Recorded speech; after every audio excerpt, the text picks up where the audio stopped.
Okay, today we're going to start looking at trigonometry and all the types of angles and all the ratios and all that stuff again. So we'll start by doing just a quick little review here about Pythagorean theorem, some of our trig ratios, and then we'll get into talk about angles in what's called standard position. Now again, we're going to be dealing with angles in degrees here. So if you're going to have your calculator beside you while you're doing this, make sure you set them into degree mode. Now if you've forgotten how to do that, press mode on your graphing calculator. Radians is the one unit that's automatically highlighted when it gets reset. So we're going to change that and go over into degrees. So once you hit enter, your calculator is now in degree mode. If you've just got a scientific calculator with you right now, make sure that there is a letter D or something. It'll say D on the screen, or it'll say DEG somewhere, something to let you know it's in degree mode.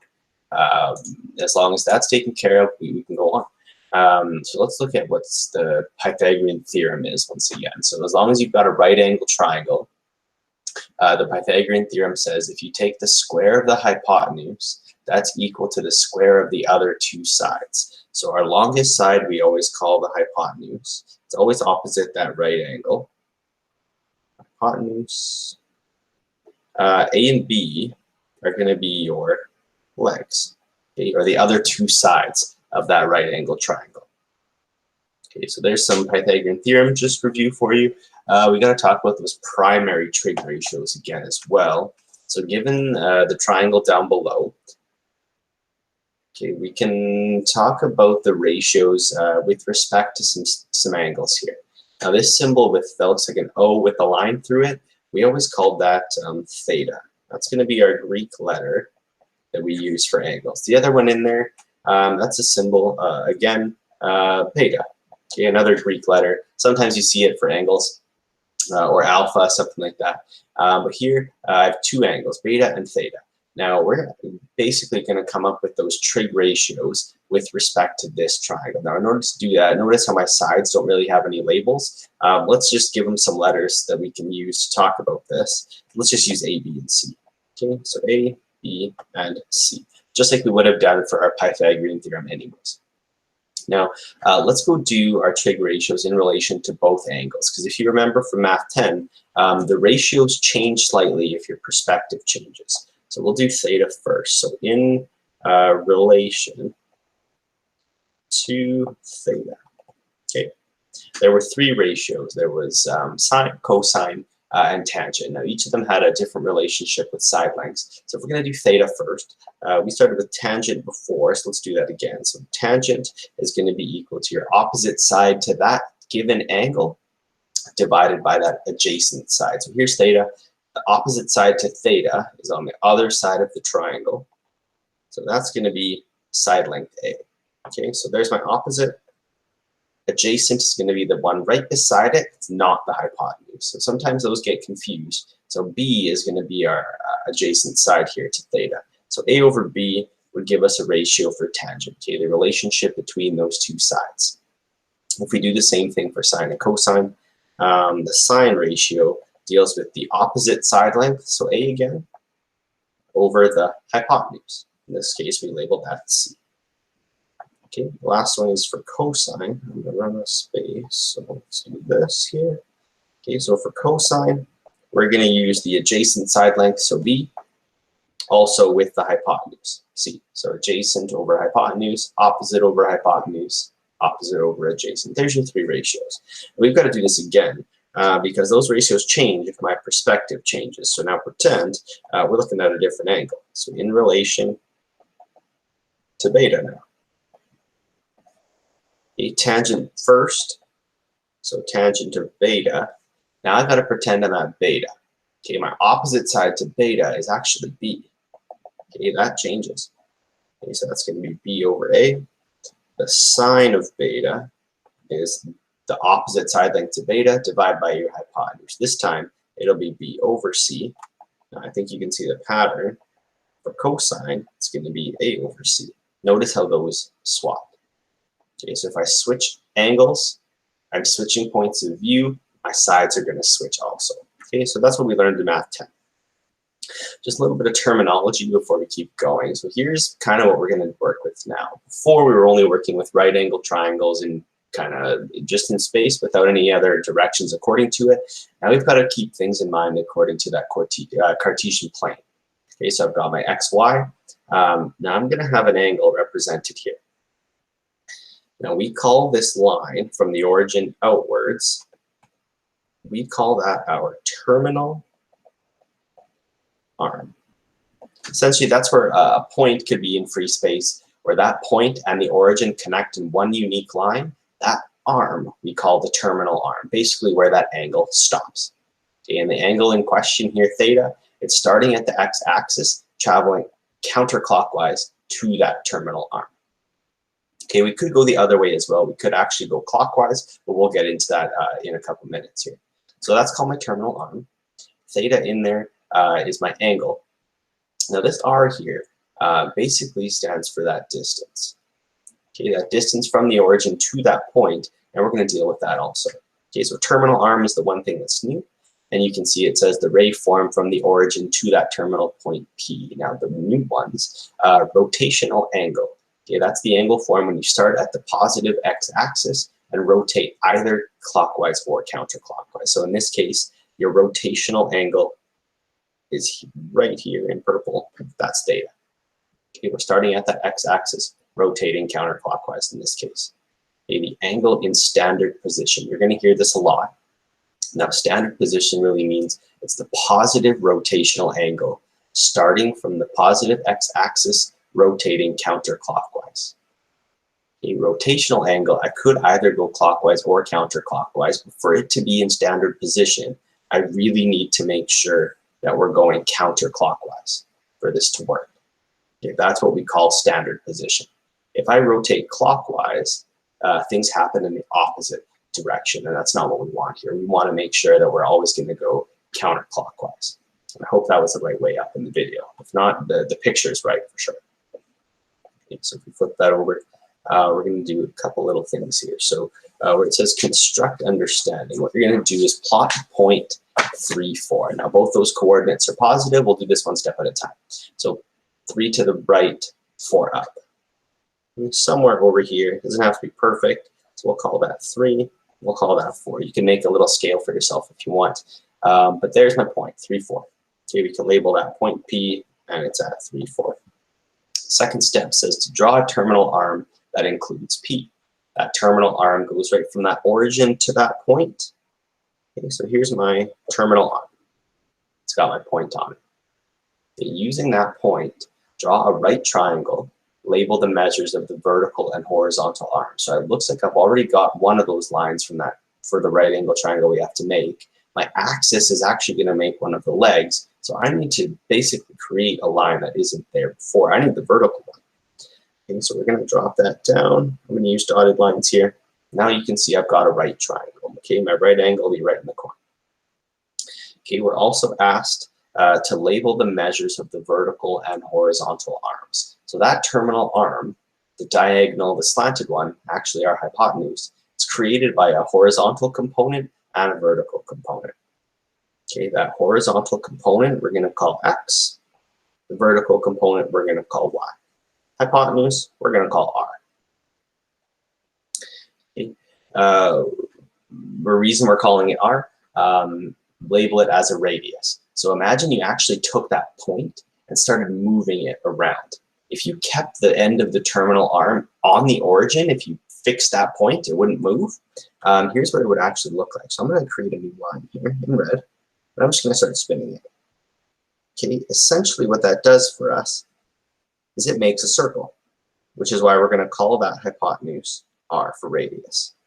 Okay, that line will be the same on all of the quadrants, so we're going to call it R.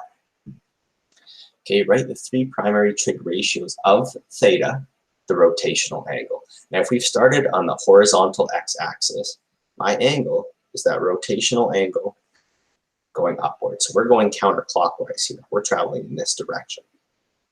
So we're going to go write the trig ratios here. Now, based on where this point is, I actually know some things about x and y. I actually know that x is 3, y is actually equal to 4. I don't know r. but I do have enough information to find it. You learned about the Pythagorean theorem in grade 8. It still comes back here, and we can use that to find it. So we've got to go find that radius. So our Pythagorean theorem in this case would say x squared plus y squared was equal to r squared. If you fill in your information, you've got 3 squared plus 4 squared. That's equal to r squared. Let's move some stuff. Okay, so we're going to have 9 plus 16 being equal to r squared. 9 plus 16 is 25. When you take the square root of that principal root will be 5. Okay, our radius is going to be 5 here. I knew that before. This is a Pythagorean triple, one of those triangles, so this is a 3, 4, 5 triangle. Okay, but this proves that it's actually correct, so my radius is going to be 5 here. Now that I know that, I actually have all 3 sides of this triangle. I can go state those trig ratios. We'll do tangent first according to theta. So tan theta is that opposite, so y, divided by adjacent, divided by x. So this one is going to be 4 over 3. Okay, so my tangent theta is going to be 4 over 3. Sine of theta is my opposite, which was y, which was also 4. Over my hypotenuse, we just figured that out was 5. Lastly, cosine theta is adjacent over hypotenuse. The adjacent's 3. Hypotenuse is 5.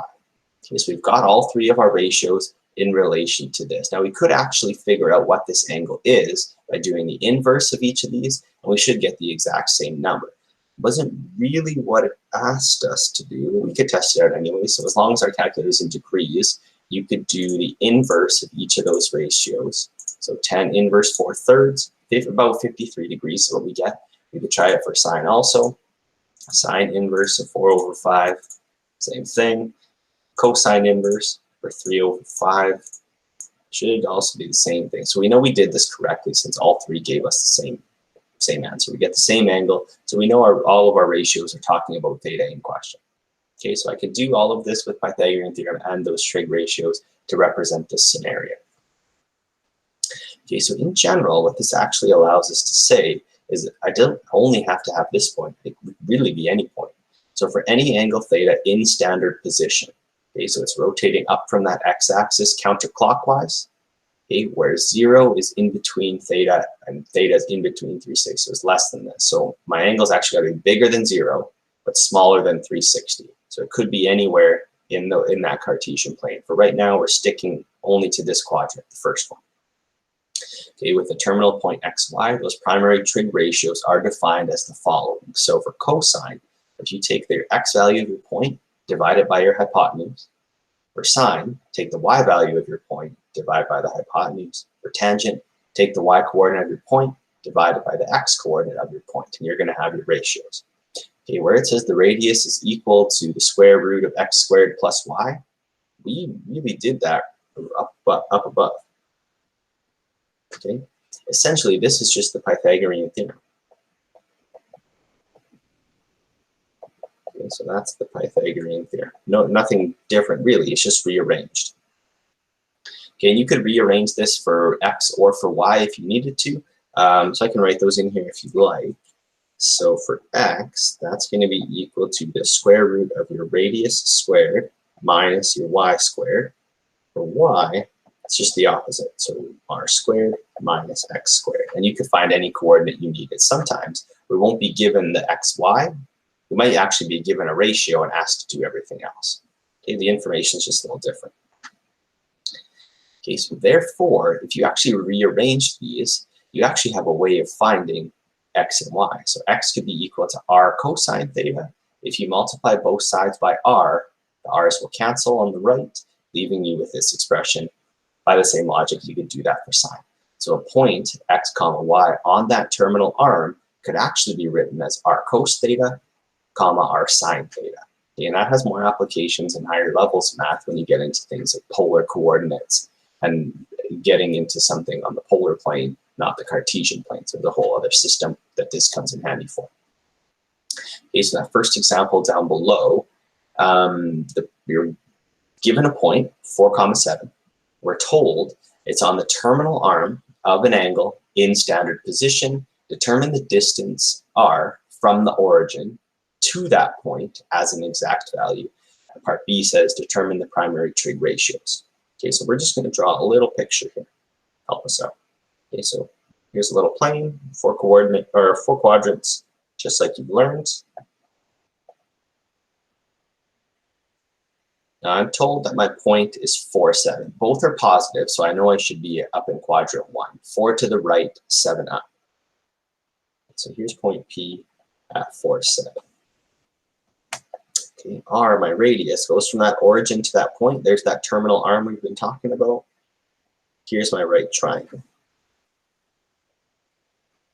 Okay, so for this direction, that's going to give me 4. 4 to the right, there's my x. 7 up, there's my y. I need to figure out that radius. I need that red line. Okay, so my formula for that was R. Actually, let's just do R. Equals to the square root of x squared plus y squared. Okay, so R equals the square root. X is 4. 4 squared is 16. 7 is y. 7 squared is 49. Okay, so R is going to be equal to the square root of 65. Okay, we're going to keep it as a radical because we want those as exact values down below. Okay, so there's my radius. That's the distance from that origin to that terminal point. Okay, on my terminal arm, it has a length of root 65.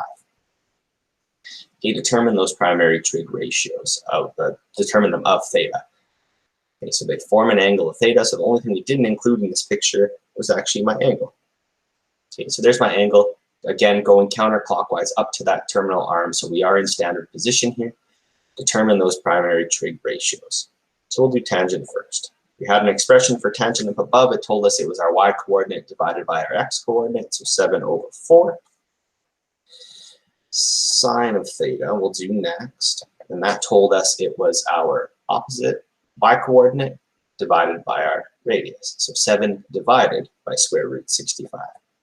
Now we learned before that we don't ever leave radicals on the bottom of the fractions. We've got to actually rationalize this. So by rationalizing, we're going to multiply by root 65 top and bottom, so that would give us 7 root 65 on top and a 65 on the bottom. Okay, we can't really reduce this anymore. Let's just leave it alone. So now it's rationalized. Our exact answer is totally good the way it is. Do the same thing for cosine of theta. Now it was our x over our radius, so 4 over root 65. Same thing, rationalize that denominator. So 4 root 65 over 65. Okay, there's my trig ratios, exact values, exactly like we were asked. Okay, on the back side, we're actually going to go find out what those angles are. So as long as we've done this setup part correctly, each of these angles for theta should be the same thing. Okay, make sure you're doing the inverse here, not the regular primary trig function. So we'll take the inverse of all 3. Okay, so theta is going to be equal to the tangent inverse of 7 over 4. Or it could be equal to the sine inverse of 7 root 65 over 65. You can put in the other expression also to be the same thing.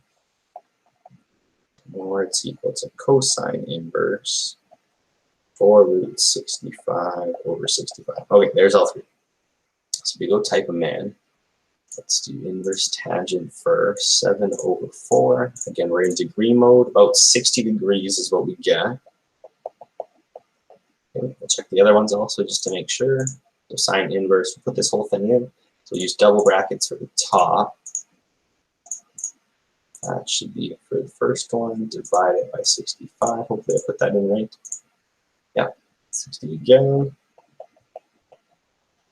And then the last one, cosine inverse. Another double bracket, so 4 square root 65. Close it, divided by 65, close that one. There we go, 60 degrees. Okay, so we know we're right. All 3 end up being the same, so we're okay.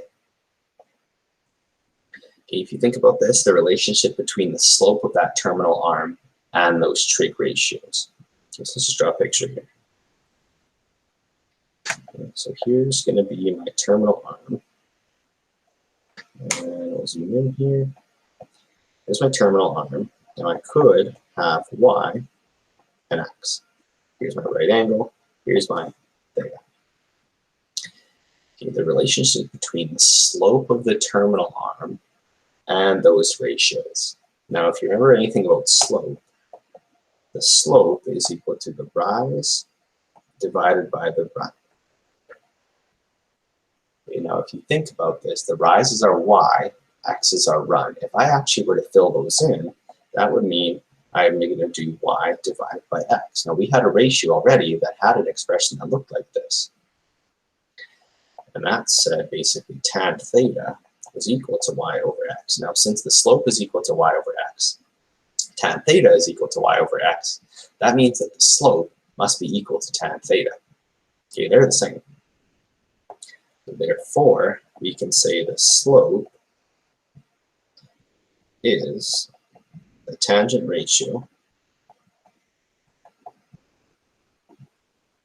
using the angle in standard position.